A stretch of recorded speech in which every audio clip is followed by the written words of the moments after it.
अब क्या होता है, वो समझ पाता नहीं, उसके पीछे कर्म परंपरा लग जाती है, फिर वो हार जाता है कि मेरे से भजन वजन नहीं होने वाला, संयम से नहीं चलने वाला। अब वो योनि पर योनि प्राप्त करता चला जाए, ये योनि यो योनि। भगवान के स्वभाव को समझो और उनके आश्रित हो जाओ। कोटि विप्र बदल आ गए जाहू, आए सरन तजो नहीं ताहू। जो नर होए चराचर द्रोही, आवे सभय सरन तक मोही।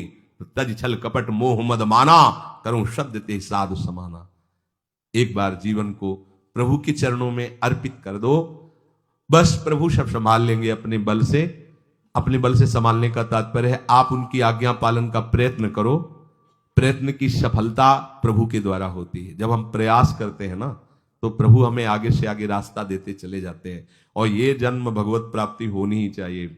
अब इसके नीचे सौदा मत कर लेना। प्रभु से मिलने के सिवा और कहीं सौदा न कर लेना, क्योंकि आपके पास धन है। ठग लोग आएंगे आपको ठगने के लिए, ये भोग भोग लो, ये भोग भोग लो। कैसे बताएं, यदि तुम भगवत आश्रित हृदय से हो जाओ तो स्वप्न में भी तुम्हें डिगने नहीं देंगे। एक बार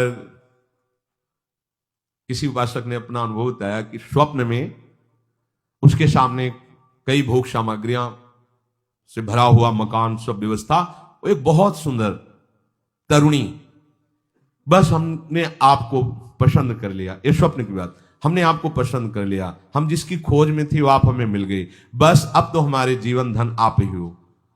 वो सुनने लगा, मतलब उसको अच्छा लगने लगा ये बात सुनने में।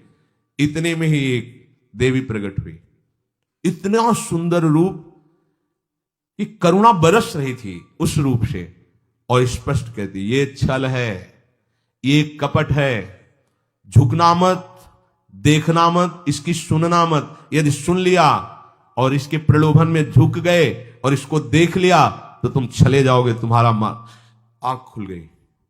बड़ा आनंद हुआ उस उपासक को कि स्वप्न में भी आश्रयदाता उसको डिगने नहीं देते। स्वप्न में भी, ये बात समझ लो, स्वप्न में भी भय आने नहीं, स्वप्न ही था।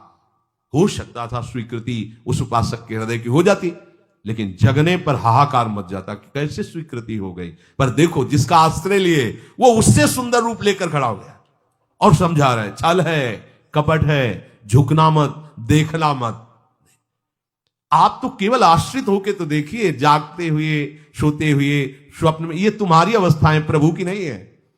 वो तुम उन्हीं की गोद में जग रहे हो, उन्हीं की गोद में सो रहे हो, उन्हीं की गोद में शयन कर रहे हो। एकमात्र प्रभु का आश्रय लेकर निरंतर भजन करते हुए इस जन्म में केवल भगवत प्राप्ति, अन्य सौदे में हमें फंसना नहीं है। बहुत से प्रलोभन आएंगे कि ये फ्री ले लो, फ्री भोग लो, कोई नहीं जानेगा। आपको सौदा नहीं करना अपने हरि आश्रित बल का, आपको उससे केवल हरि की प्राप्ति करनी। प्रलोभन आएगा, ध्यान रखना, भय आएगा। हे भगवान, आज तक जो भजन किया है इस भय को हटा दीजिए, क्योंकि इज्जत चली जाएगी, सब लोग थू थू करेंगे, मेरे से बहुत गलती हो गई, हटा दीजिए। हरि मुझे दंड दो, पूरी सभा में मेरा तिरस्कार करवाओ। ये मन लाख समझाया, नहीं समझा, अब जब बेइज्जती होगी ना इसकी तब समझेगा। कुछ नहीं होगा और कृपा हो जाएगी, आगे बढ़ जाओगे। बिल्कुल अपने भजन को खर्चा मत करना, ना भय में और ना किसी सुख प्रलोभन में, तो इसी जन्म में भगवत प्राप्ति हो जाएगी।